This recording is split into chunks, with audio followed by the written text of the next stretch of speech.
tingkat integrasi pribadi. C. Suatu kemampuan memiliki penerimaan, kesempatan, saling ketergantungan, hubungan personal, dengan kapasitas untuk menerima kasih sayang, kemajuan fungsi dan meningkatkan kemampuan untuk bersabar dengan cara yang realistis. E. Meningkatkan suasana psikologi yang memfasilitasi perubahan dan perkembangan yang positif.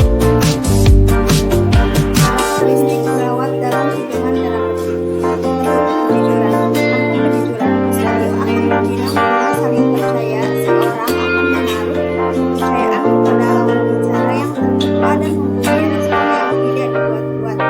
Sebaiknya ia akan berhati-hati pada lawan bicara yang terlalu halus sehingga sering menyembunyikan isi hati yang sebenarnya dengan kata-kata atau sikapnya yang tidak jujur.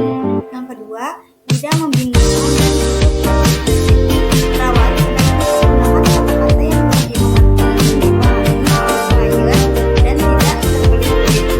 Tiga, bersikap positif. Sikap yang positif terhadap klien ditunjukkan dengan sikap perhatian dan penghargaan terhadap klien. Yang keempat, empati, bukan simpati. Dengan sifat empati, perawat akan mampu merasakan dan memikirkan permasalahan dan yang dipikirkan klien. Sikap simpati tidak mampu melihat permasalahan secara objektif karena perawat terlihat secara emosional terhadap permasalahan yang dihadapi klien. Kemudian yang kelima, ada mampu melihat permasalahan dari kacamata klien.